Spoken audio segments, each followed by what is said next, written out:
then hey, welcome to another edition of Sci-Fi Journal presented by members of the Rhode Island Science Fiction Club. I'm Marc Morisseau with my shiny head. Also hosting the show today are Calvin Watts III, Jay Kingston, and James Hinsey. Namaste. Namaste, namago, whatever you want to do. All right. As always, we have lots of stuff to show you this month in February. Happy Valentine's Day, by the way. Just saying. And we begin talking about the wonderful world of movies with popcorn previews. Take it away, Jay.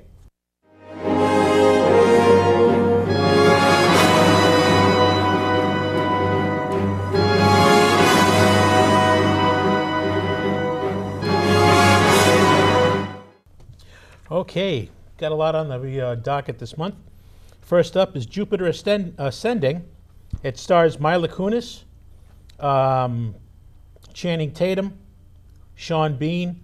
Tells the story of a girl who is born under a star that says she is destined for great things, and she has trouble resolving the fact that she cleans houses for a living until one day she meets Channing Tatum, who completely shakes up her world, and the galaxy will never be the same. Let's take a look at that footage.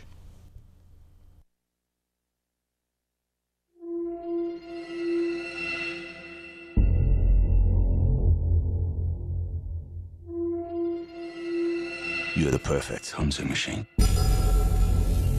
Fearless. Relentless. You've been searching for one thing your whole life. And she's down there. Make sure this is the right one. It's her. Good. Kill her. Who are you? I'm here to help you.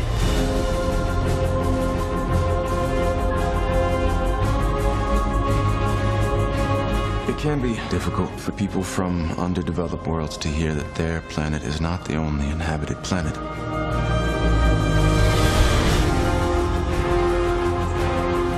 Your Majesty, Kane was the best soldier I ever went into battle with. If she's what you say she is, we're not getting off this planet without a fight. Your Earth is a very small part of a very large industry. I feel I have you at somewhat of a disadvantage. Is that because you kidnapped me? Some lives will always matter more than others.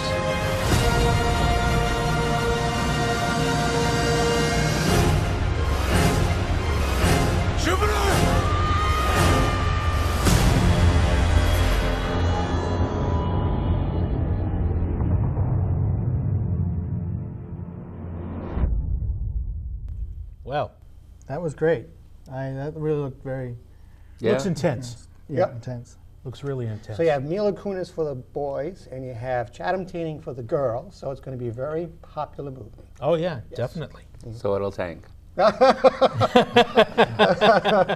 It'll last 2 weeks, and you'll be able to buy it on DVD. Well, remember, we never say something's going to tank after it's got the Cameron effect.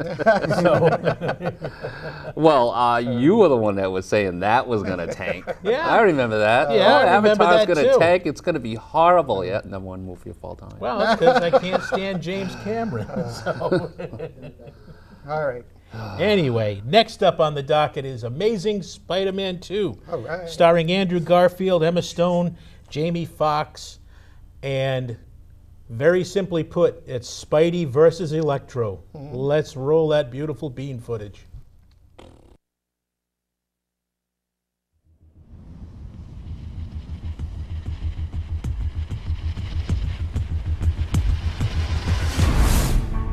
Every day, I wake up knowing that the more people I try to save, the more enemies I will make. And it's just a matter of time before I face those with more power than I can overcome. I'm so sorry I'm late. I had a traffic thing. Did your traffic jam have anything to do with being, I don't know, shot at by machine guns? Yeah. Oh, no, I was implying that. Peter Parker, Harry Osborn. You're gonna want to see this. Oscorp. Get you under surveillance.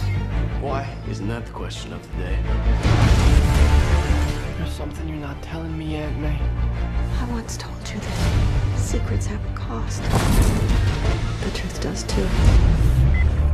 My name is Richard Parker. I have discovered what Oscorp was going to use my research for. I have a responsibility to protect the world from what I know they're capable of. What is all this? The future. We literally can change the world. What about Peter? Not everyone has a happy ending.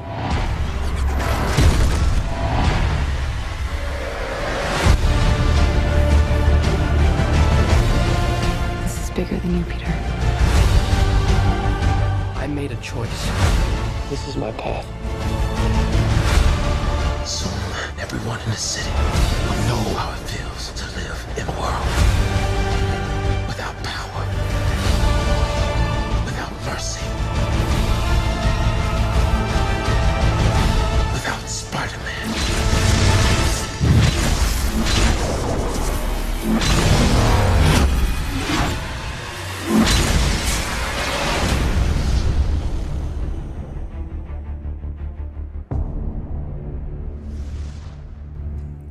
Well, it's not just Spidey versus Electro. You also have the Green / Hobgoblins in there somewhere, and some Iron Man guy looking like Rhino. So Yeah, you do. but And you I'm have just Gwen- going by what the trailer showed. So And you have Gwen Stacy, yeah. which is good. No, actually, the trailer looks really good. I'm looking forward to the movie. the trailer looks excellent. So, and that comes out on May 2nd.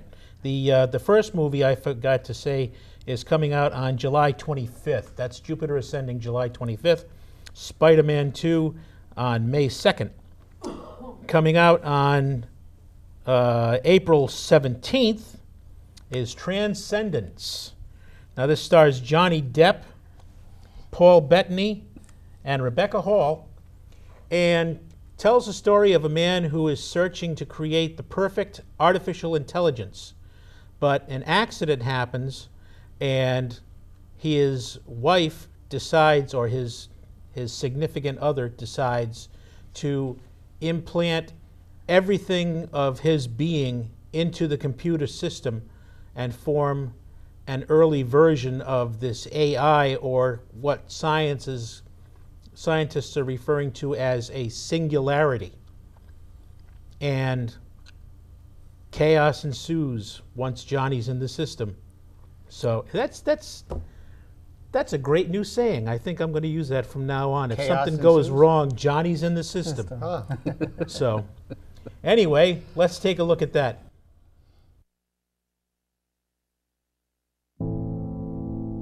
Please welcome my partner in science and in life, Dr. Will Castor.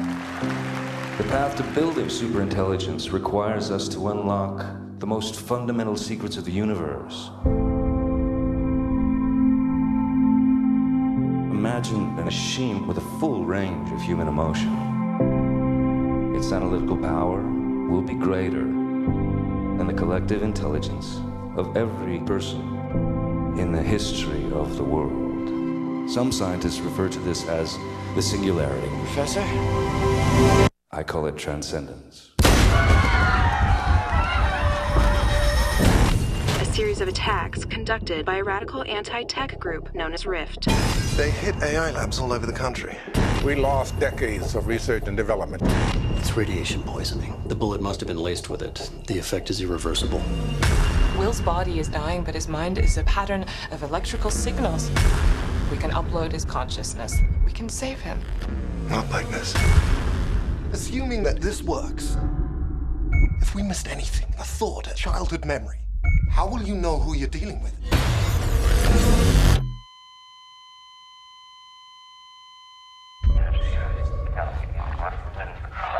Evelyn. Oh my God. I can't feel anything. I'm here.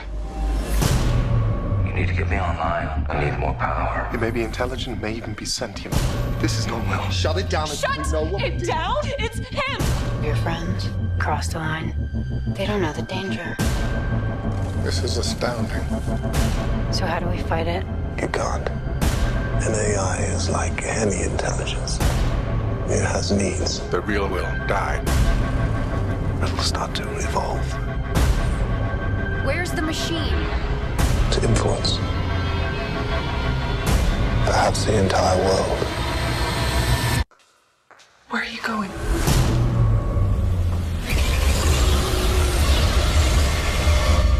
Everywhere.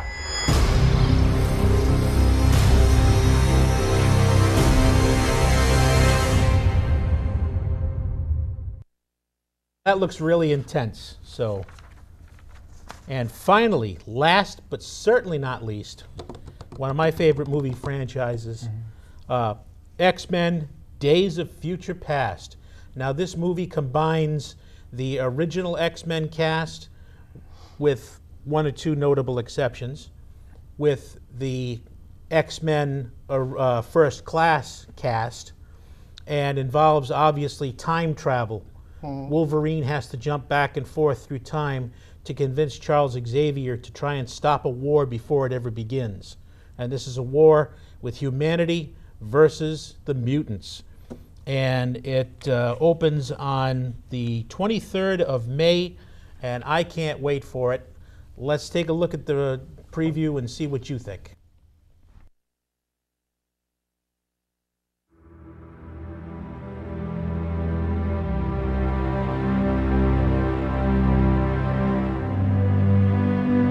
What's the last thing you remember? I had a glimpse into the past. You're going to have to do for me what I once did for you.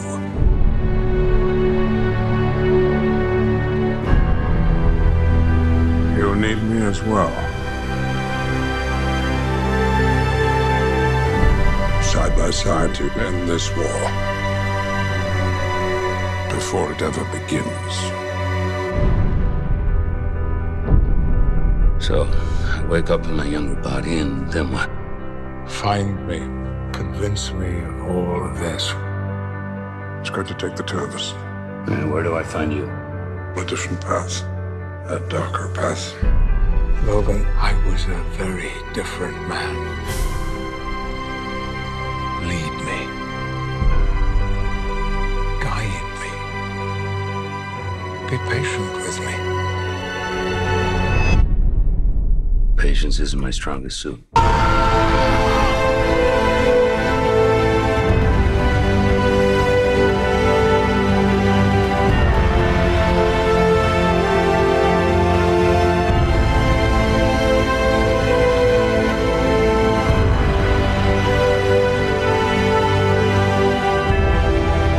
I don't want your suffering. I don't want your future.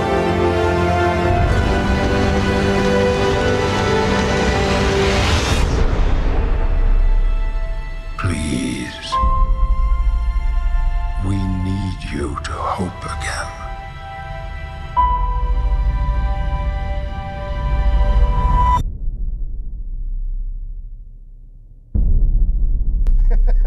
Now we go to a lot of people's favorite episode segment during the show. I can't say everyone's anymore because Calvin will kick me under the table. It's Calvin Watts with Game Over, man. Why do I put up with you? Because I'm so shiny and cute. There you go.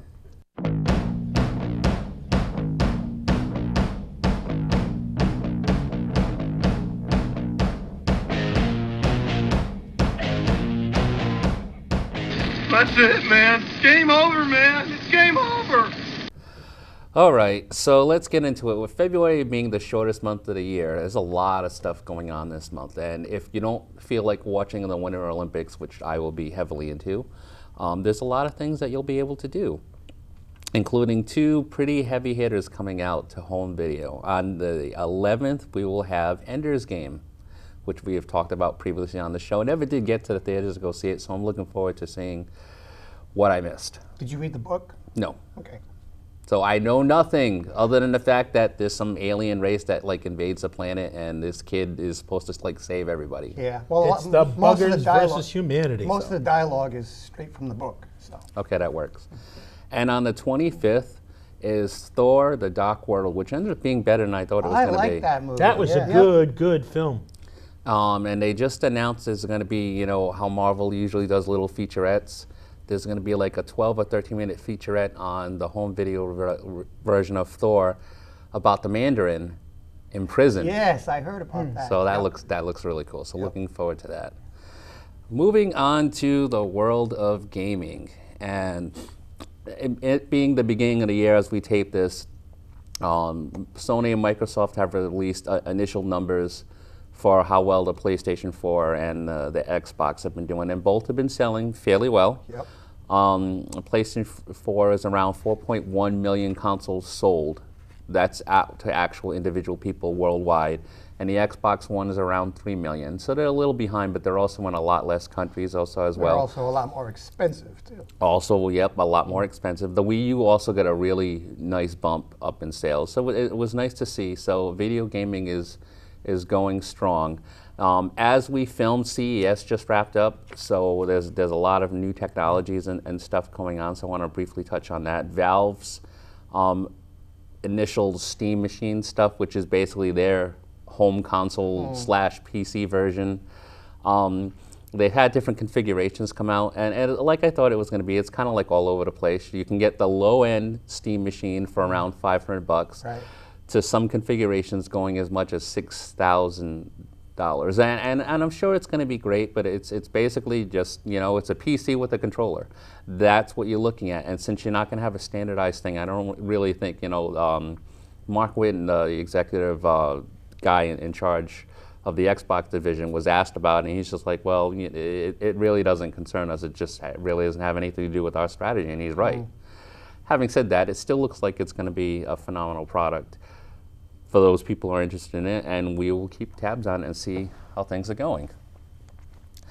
Okay, what else is going on? The Xbox One's main title, which they were really hoping to have ready for available at launch, comes out next month, Titanfall. This is the guys who were behind Infinity Ward, the original Infinity Ward that came with the Call of Duty series. They broke off from Activision and formed their own company, and this is the game that's come up of it. It's a tactical shooter, so think Call of Duty with mechs. So right. Now, is that the one where they've only planned on having, you can go online and play against other people, but only a dozen at a time? I think they're restricting the number of yeah, but that's a lot of them are like that. Actually, if you go play like the Call of Duty Ghost that's out now, it's 6 versus 6. Right. So I guess, you know, there's a little bit of controversy. I'm like, well, it's a next-gen game and they could do more, but I guess the way they've tailored the gameplay and the way it worked out, they just figured a 6 versus 6 is best. And they also did mention that if you're not in the mech and you're playing a more traditional shooter game, the mech has advanced AI, so there's still AI controlled things going on. So it's technically, yes, it's 6 versus 6 humans, but there's other stuff going on too that you have to be aware of. Right. So it's still not going to keep me from picking it up. So we will do a proper review and all that wonderful stuff. Okay, it's now time for my monthly, it seems, pinball update. Oh, right. So we will start with... We should play Pinball Wizard as the background intro for that. We should, because... I'll get a bumper. Well, you're the one that told me that over at a little plug for, is it Cosmic Steak and Pizza? Cosmic Steak and Pizza. And Warwick has the new Star Trek Stern pinball machine. Yep. So if you live in Rhode Island and you want to check it out, it's an absolute fun machine. Yeah. Trust me, you'll like it. I went back and played too, and the lady asked me, "Do you want to order something?" No, I came to play the pinball game, and she went, "Oh, okay." So that was it. So my wife, my daughter, and I did a follow-up visit during Christmas vacation up to the Pinball Wizard Arcade in Pelham, New Hampshire. Yep. And as I'm talking, we have a few pictures to show. I got to play Hercules, which is the world's largest pinball machine. I know I've talked about it briefly before, but just to follow up, it's about 2 to 3 times the size of a regular pinball machine. It uses a cue ball as the pinball. Wow. And it was manufactured in limited quantities back in 1979. It was Atari's last pinball machine that they made. Remember how expensive it must have been to make that thing? Back then, yes. And it was fun to play once or twice for nostalgic purposes, because it's a very, very slow pinball machine. But it was fun. And we also got to play the Star Trek Limited Edition machine, which was really, really nice. I did take some videos on my iPad. If they work, then you will see them here. If they didn't work, then you are seeing still pictures here. Either way, it still looks like really cool. Either way, you'll see something. And the Wizard of Oz was up and running. Yeah. Oh my God, what a beautiful machine. Yeah. It was definitely worth the wait. I mean, I again, videos or still shots, but it doesn't begin to see the quality build that Jersey Jack over in New Jersey and his company put into this machine. It's a lot of fun. Right. There's so many different modes on the table, a lot of different shots. And one of the really cool features is if you lose your ball into the out lane, there's like targets on like either side. And if you hit enough targets, like on one side, it's a way that you can save your ball. The ball gets shot back into play, and on the right side, it's like total escapes. And you have to hit a shot within a certain amount of time. And if you do total escapes, you can get your ball back. On the left side, there's no place like home, and then you see Dorothy on the screen. She's like, there's no place like home. And again, you got a limited amount of time to make a particular shot, and then you get your ball back and you can continue. It's a tough machine, but it's a lot of fun. Definitely plan on doing a follow-up proper visit, probably during maybe April vacation or something like that. We'll have to go back up. So they'll have more pinball machines, and we will talk then.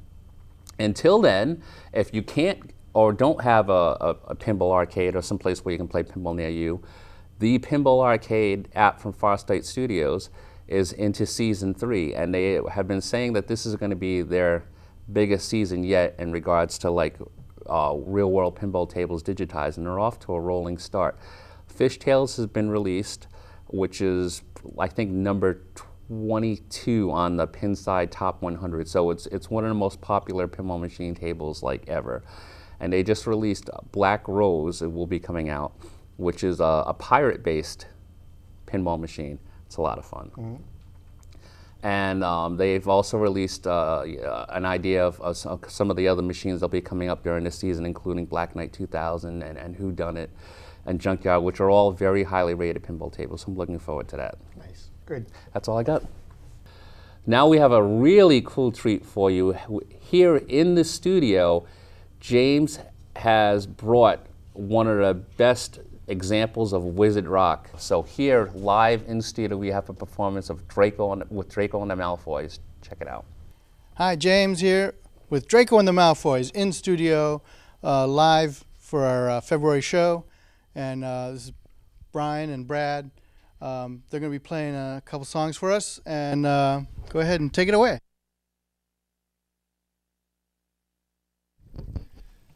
This song's about this kid at Hogwarts who gets way too much attention for his own good. His name's Harry Potter. My dad's always there to open all my doors. You have to call a patroness just to catch a glimpse of yours. My mom says she loves me when she tucks me into bed. How's your mommy doing in the mirror of Erised? My dad is rich, and your dad is dead. My dad is rich, your dad is dead. Your dad's on his journey to the great beyond. When you're dueling, you might see him come out of someone else's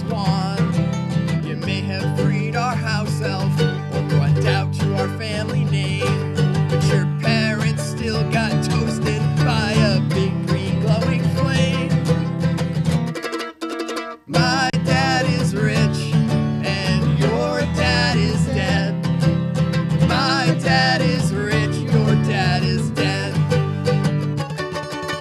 My dad is rich, and your daddy's dead. My dad is rich, your dad is dead.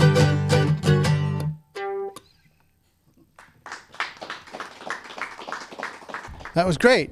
Draco and the Malfoys in the studio, live. Thank you very much. So, Brian and Brad, how did Draco and the Malfoys form?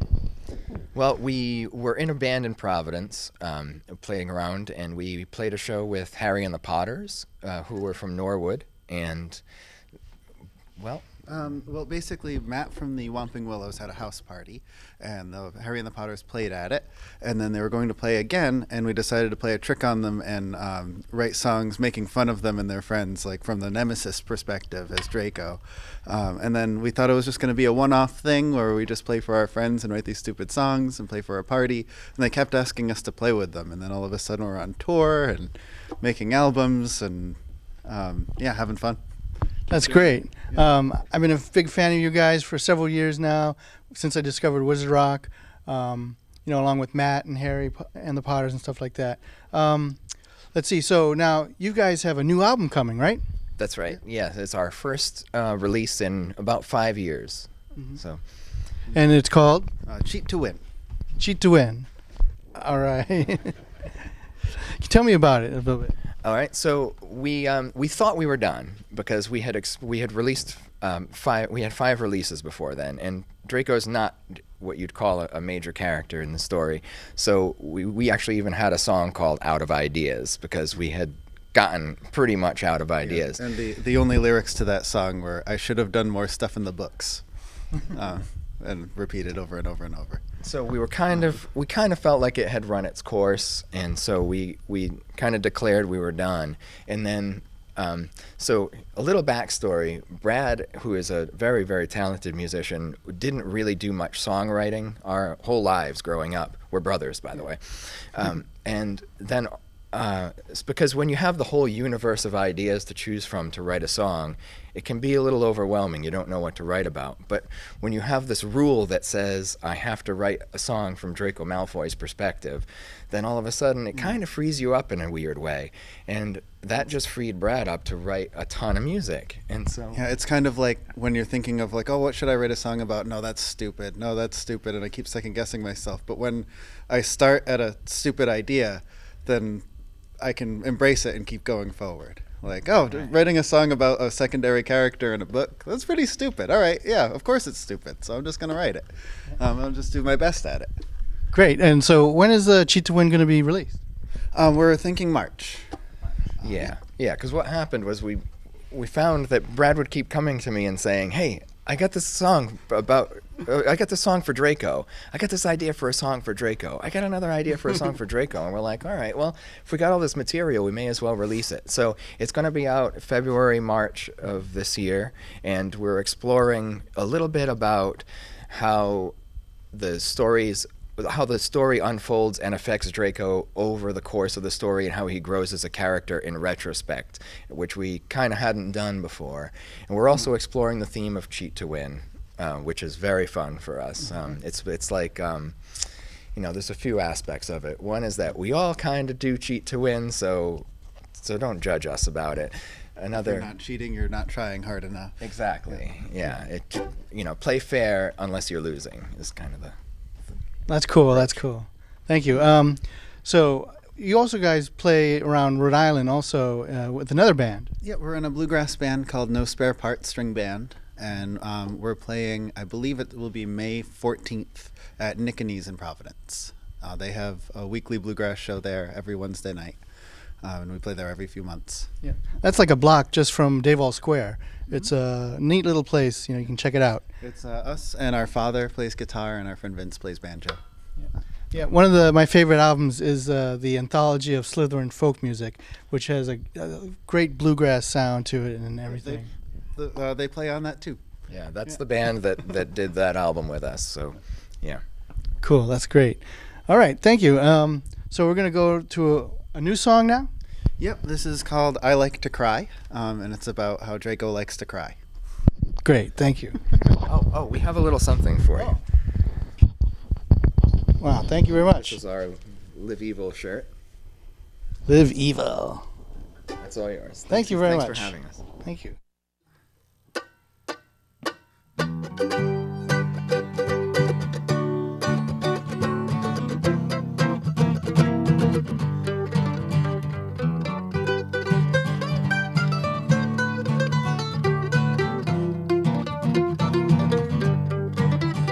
There's a thing I like to do when I'm feeling kinda blue. I'm not ashamed, I know most of you. When you're alone, you do it too. 'Cause when the world is too much and everything kinda sucks, don't hold it in, don't suck it up, just let it out through your tear ducts. 'Cause I like to cry when my mother burns my toast. I like to cry when I'm missed. I'll be the most. I like to cry in the bathroom with a ghost when I'm feeling like I'm gonna die. I like to cry.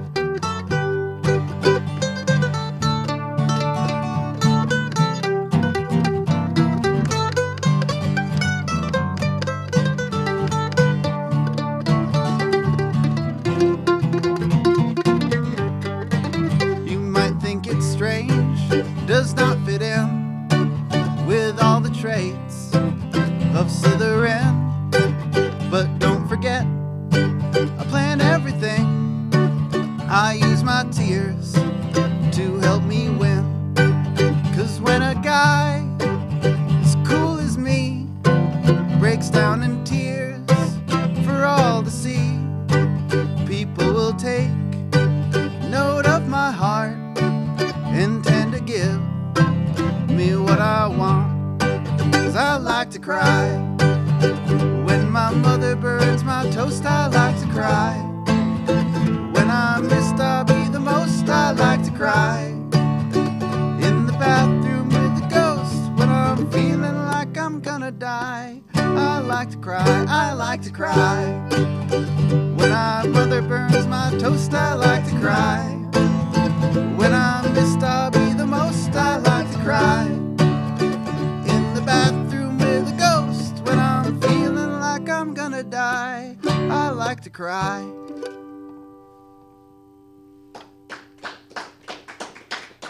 All right, Draco and the Malfoys. Wizard Rock. This is Wizard Rock. It's not parody. It's original. It's a form of filk. One thing that I always tell people about Wizard Rock is that it tends to capture either a moment from the books or an emotion of the character, and this song really does that. And one thing I love about Draco and the Malfoys, it rocks. It's sing-alongable. I mean, you can sing along. Toe tapping and just, I love that, and the best creative outlet, I think that Harry and the Potter has really inspired is Wizard Rock. Cool. I agree with that. Thank you. So great. Thank you very much for being here. Draco and the Malfoys. Let's see. Well, we'll go back to our show now and more of the Toob news and Anime Daisuki and things like that. So here we go.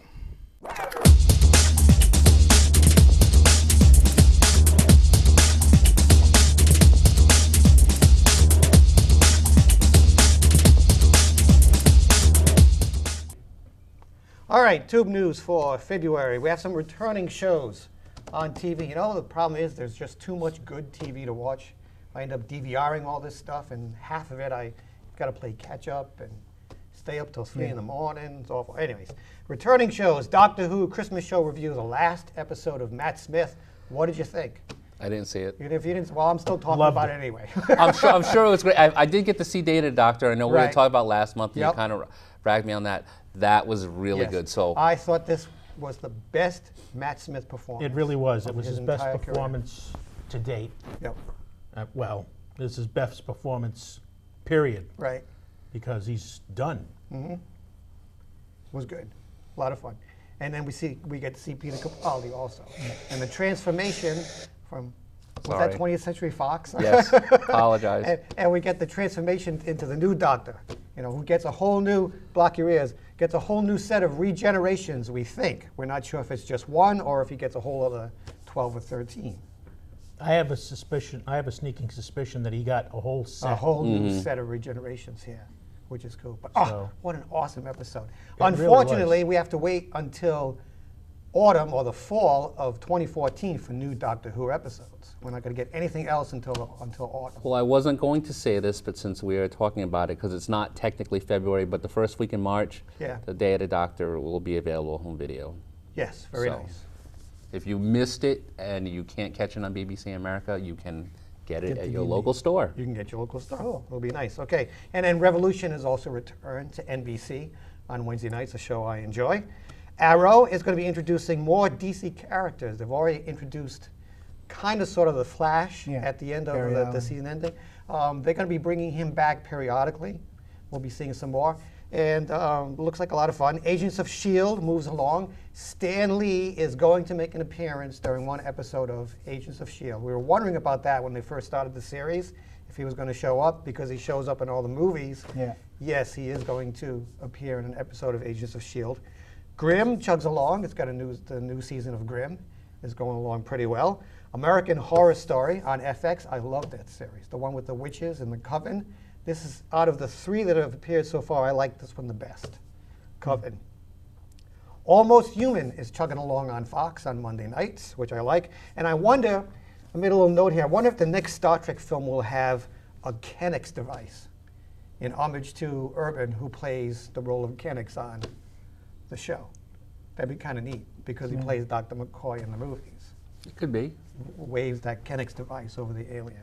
Now, I've got to ask you. No. Regarding Agents of S.H.I.E.L.D. Yes. The latest episode that just aired. Yep. Yeah. Was anybody else as disturbed by that machine as I was? Absolutely. Yeah, there were a lot of people. A lot of people were disturbed by We're talking that. about major brain damage on this thing.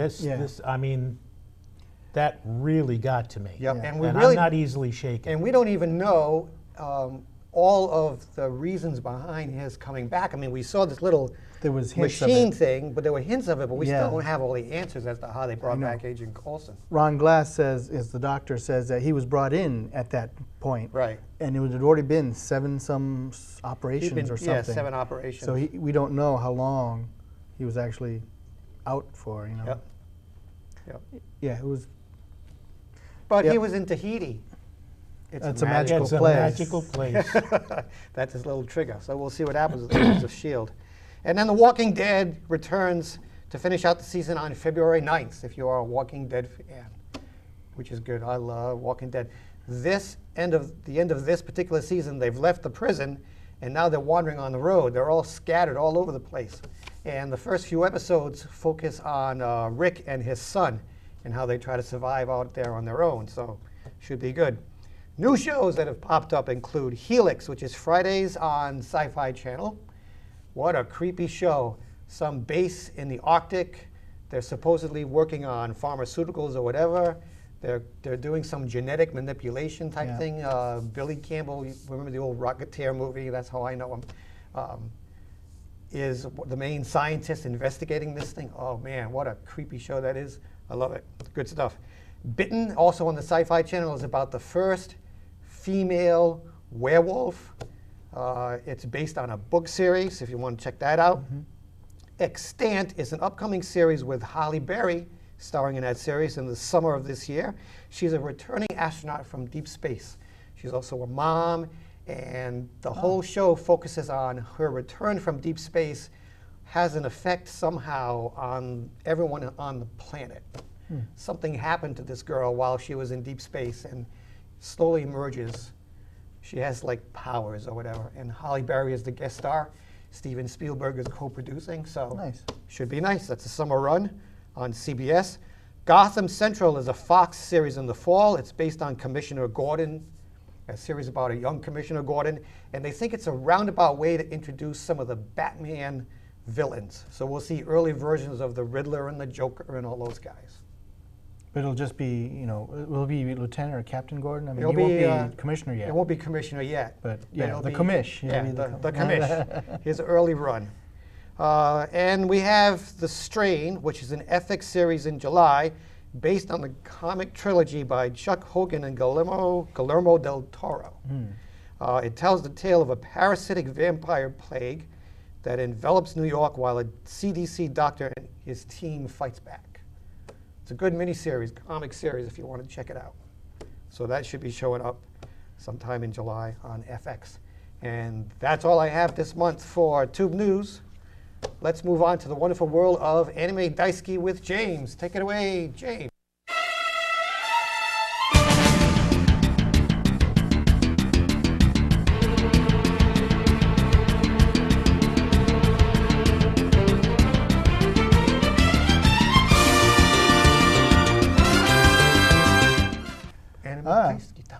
We have Funimation and 11 Arts have been screening Evangelion 3.0 You Can Not Redo in theaters, actually starting as we shoot today or next weekend. Some theaters will have the English dub and others will have the Japanese version with English subtitles. So keep an eye out for more screenings like this. DOTB Studios took the task of creating a chart with what it says all 649 Pokemon drawn to scale in one single image. Somebody has too much time on their hands. It's all, looks like silhouettes. 649? That's what it says here. Somebody so this needs may have a been hobby. before X and Y or something. Right. But it's a huge, you could print it out like a poster or something. I actually thought there were like The biggest one on there is this whale type Pokemon. All right. Well, wait a minute. So that would be kind of inconvenient. It's really nice in this little Pokeball, but when you take out this big ass whale, what's it going to do? Crush the owner of it or something? What goes on? I don't know which one I that use is. whatever. Blop, that's it. I know. I'm not up on all the Pokemon. Biggest one in the game is Snorlax. Snorlax? Yeah. Is it? I thought that was you. No. Oh, okay. Okay. The anime studio Tatsunoko. The anime studio Tatsunoko, known for Speed Racer, or in Japan it's called Mach Go Go Go, has now. Let me start that one over. Okay, the anime studio Tatsunoko Production has now retained or has the exclusive rights for all Speed Racer stuff returned to them after a lawsuit got dismissed and they settled between Tatsunoko and this company called Speed Racer Enterprises here in the U.S. The licensing that the SRE had expired back in 2011, but they were still doing stuff with the Speed Racer property, and Tatsunoko sued them over that. And now Tatsunoko has all the rights back to them. What was the name of the monkey on that series? Chim Chim. Chim Chim, yeah. My daughter almost got named that, but we decided Madison would be better. So. I just watched the Speed Racer movie that the Wachowskis had made, and it was a neon fest, of color. I liked the movie. It was nice. Fun. It was decent. But it was much like a Speed Racer story. Sit back, put the brain in neutral, and enjoy. Yes. But it seemed like this SRE company may have done some licensing thing with Lionsgate over the last couple of years, which is now no longer valid because of the rights going back to Tatsunoko. So if you're at a collector show and you find some stuff by them, grab it. That's it. Yeah. Fairy Tail, the anime, is going to be returning to Japanese TV in April. So I'm sure all the fans of Fairy Tail will be looking forward to a new season of Fairy Tail. If you live in Japan. Yeah. And then last year or so, there was I reported on this thing called the Kuratas. They're these giant mecha things that you can actually buy for like $1 million. Yeah. Right? Yep, there's a company building these mecha that you can actually buy and mount different things on it and drive it around, at 35 miles an hour down the street. Is that the one that can fire foam darts at people and stuff? And things like that. Okay. BBs. So the company that's producing the new Pat Labor movie, the live action movie, heard about these things and said, "Oh, we could have these in the movie." So they actually have Kuratas working as labor mechas in the live action Pat Labor movie. Pat Labor is is used by the police.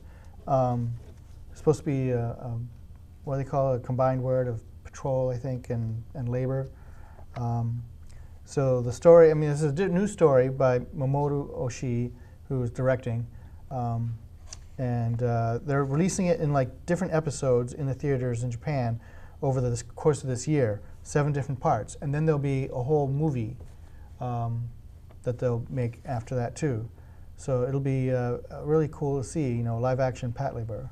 The anime series goes back to like the early 80s, I think, or 70s even. And it's about the mobile police and this girl who has this Patlabor robot she names, what does she name it? Jim. No. Anyway, but this will be a slightly different character and different story. And then with the 20th anniversary of Sailor Moon, new Sailor Moon anime they just announced is going to be coming out in July. They did say it was going to be 2014.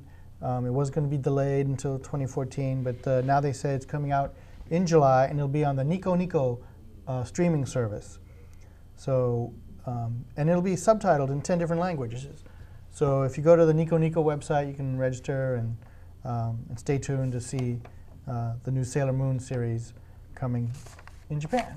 So, and then Anime Boston has coming up in March, and the Jam Project will be there. Jam is Japan anime music. There's 5 different musicians who have great careers and are very popular on their own individually, came together and created the Jam Project so they could make songs for anime shows. And they're going to be at Anime Boston. So they're going to be performed individually and as a band. Are you going? So I hope so, yes. Good, that'd be neat. So yeah, we'll see you at Anime Boston. All right, that's it. Okay. On to toys, props, and other stuff. Oh, that was kind of Truman Capote. I like it.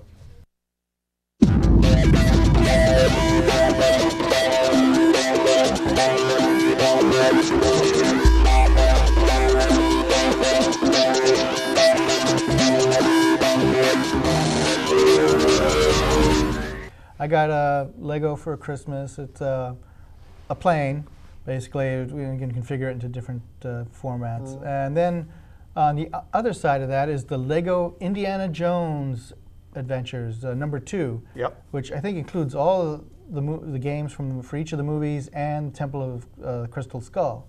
So, so I got that for Christmas. Did you get to hide in the refrigerator? I guess so. Okay. And then there's the From Up on Poppy Hill, one of Studio Ghibli's recent releases, directed by Goro Miyazaki, produced by Hayao Miyazaki, and produced absolutely by gorgeous film. Suzuki. Yes. Yep. Eye candy for the soul. Yep. It's a very sentimental story taking place in Yokohama in 1963. It's not really, action adventure. It's just about a young girl and the school that she goes to and the people that she lives with, and it's a very sweet story.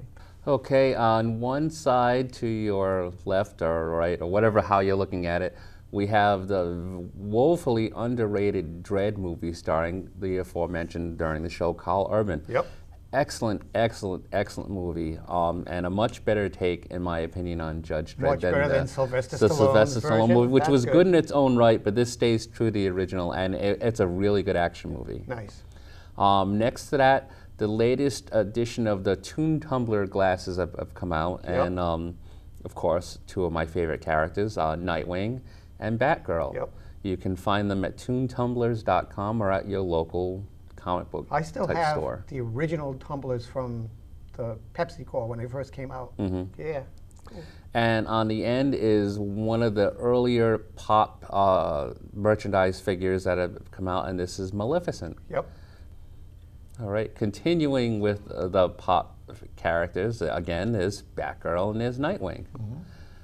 See, isn't that really cool? Yep, in the movie. And also, I finally got the chance to pick up and watch Battlestar Galactica Blood and Chrome. This is set during the first Cylon War, and it tells the story of a young William Adama. Yeah, that's great. When he just, got assigned to the Battlestar Galactica, and there's a whole story there. And it was actually really good. It was really good. I wasn't sure if it would last, but it was good. Highly recommended it. Now, looking at it, I would have liked to have seen it turn into a series. Yes.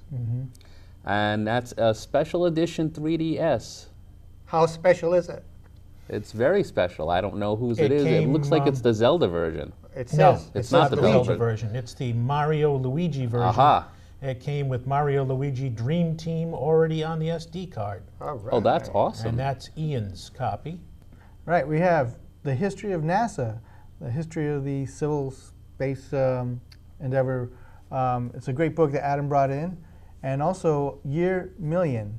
It's a collection of writings by several science fiction authors like Gregory Benford, Catherine Asaro, and things like that, talking about what life and humanity will be like during if we reach to the year million, 1 million, CE,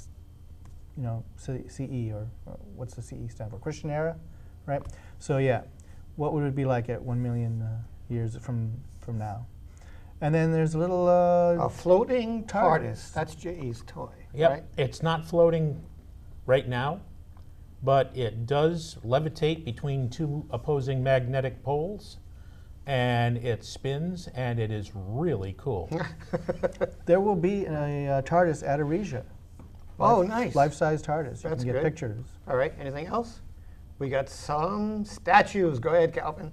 Okay, on one side we have the Cyborg from the New 52 statue, yes, which is done really, really well. And on the other side is Nightwing from the Batman Arkham City game. DC's collectibles have really upped the ante in the past couple of years. They do a nice job. And they have done a real excellent work with their statues and figures. And this is probably the last time you're going to see Nightwing in his classic uniform, and it's an excellent, excellent piece. Good. And then right there in between is when I went to Super Mega Fest in Framingham, Massachusetts in November, I got a picture with Tom Felton, the actor who plays Draco and the Draco Malfoy. Draco and Malfoy. Yeah. So Tom Felton, he was really nice. He was very cordial and sweet and friendly. He answered all kinds of questions during the Q&A. Cool. And some of the my friends up there from Massachusetts, Harry Potter fans, got to ask him their questions. Now, was he in the Planet of the Apes movie? He was. He was the guy. Yeah. All right. Planet of the Apes. He worked in that shelter. All right. We got anything else? All right. If you want to get in touch with us, our website is www.risfc.org. We're Allen Science Fiction Club. Our Twitter address is @RISFC. Please check the credits at the end of the show for more information on how you can get in touch with us. We welcome you if you live in the Rhode Island area to attend the Rhode Island Science Fiction Club meeting. We do all sorts of neato stuff. Next time we're going to have footage from TempleCon. Yeah, we'll be at TempleCon and shooting live at TempleCon. Yep, which will be a lot of fun. Okay, That's going to be it for February 2014 edition of Sci-Fi Journal. Thank you very much for watching, and we will see you next month. Boom, boom, boom.